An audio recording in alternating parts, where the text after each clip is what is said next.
നമസ്കാരം. ഇന്ന് നമുക്ക് അഗ്രികൾച്ചർ ഇൻഫ്രാസ്ട്രക്ചർ ഫണ്ട് എന്താണെന്നും എങ്ങനെയാണെന്നും ആർക്കൊക്കെ അപേക്ഷിക്കാമെന്നും നമുക്ക് നോക്കാം. നമ്മളിൽ പലർക്കും സ്വന്തമായി ഒരു കാർഷിക സംരംഭം തുടങ്ങണമെന്നോ അല്ലെങ്കിൽ നമ്മുടെ കൃഷി ഒന്ന് വലുതാക്കണമെന്നോ ഒക്കെ വലിയ ആഗ്രഹമുണ്ടായിരിക്കും അല്ലേ? പക്ഷെ പലപ്പോഴും നമ്മളെ പിന്നോട്ട് വലിക്കുന്നത് പണത്തിൻ്റെ ബുദ്ധിമുട്ടാണ്. എന്നാൽ ഇനി ആ വിഷമം വേണ്ട. കർഷകർക്കും കാർഷിക സംരംഭകർക്കും വലിയൊരു സഹായവുമായി കേന്ദ്ര സർക്കാരിൻ്റെ ഒരു സൂപ്പർ പദ്ധതിയുണ്ട്, അഗ്രികൾച്ചർ ഇൻഫ്രാസ്ട്രക്ചർ ഫണ്ട്. ഏറ്റവും സന്തോഷമുള്ള കാര്യം എന്താണെന്നറിയോ? ഈ പദ്ധതിയിലേക്ക് അപേക്ഷിക്കാനുള്ള അവസാന തീയതി ഇപ്പോൾ 2026 സെപ്റ്റംബർ 30 വരെ നീട്ടിയിട്ടുണ്ട്. ഇതിൻ്റെ കിടിലൻ നേട്ടങ്ങൾ എന്തൊക്കെയാണെന്ന് നമുക്ക് നോക്കിയിട്ട് വരാം. ഒന്നാമത്തെ വലിയ നേട്ടം എന്ന് പറയുന്നത് പലിശയിലെ ഇളവാണ്.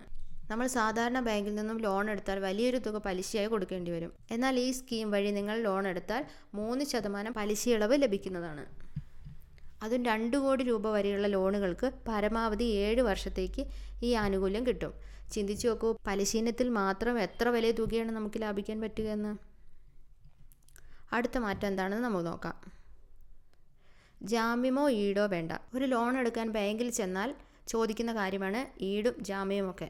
വീടോ സ്ഥലമോ ഒക്കെ എഴുതി കൊടുക്കാൻ ഇല്ലാത്തത് കൊണ്ട് മാത്രം പലരും ലോൺ വേണ്ടെന്ന് വെക്കാറുണ്ട്.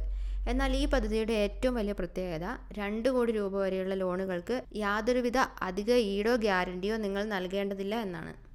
സാധാരണക്കാരായ കർഷകർക്ക് ഇതിലും വലിയൊരു കൈത്താങ്ങ് കിട്ടാനില്ല.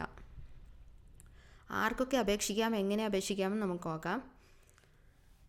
വിളവെടുത്ത സാധനങ്ങൾ കേടുകൂടാതെ സൂക്ഷിക്കാൻ ഒരു കോൾഡ് സ്റ്റോറേജോ ഗോഡൗണോ പണിയണമെന്ന് വിചാരിക്കുന്നവർ, കാർഷിക സംസ്കരണ കേന്ദ്രങ്ങൾ തുടങ്ങാൻ ആഗ്രഹിക്കുന്നവർ, അങ്ങനെ കൃഷി വികസനവുമായി ബന്ധപ്പെട്ട എന്തൊരു കാര്യത്തിനും കർഷകർക്കും കർഷക കൂട്ടായ്മകൾ ഇത് ഉപയോഗിക്കാം.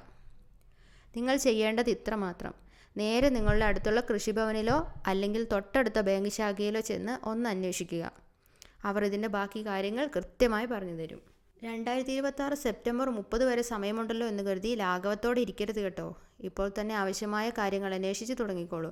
സ്വന്തമായ ഒരു സംരംഭം സ്വപ്നം കാണുന്ന നിങ്ങളുടെ കൂട്ടുകാർക്കും കർഷകരായ സുഹൃത്തുക്കൾക്കും ഈ വീഡിയോ ഇപ്പോൾ തന്നെ ഷെയർ ചെയ്ത് കൊടുക്കുമല്ലോ.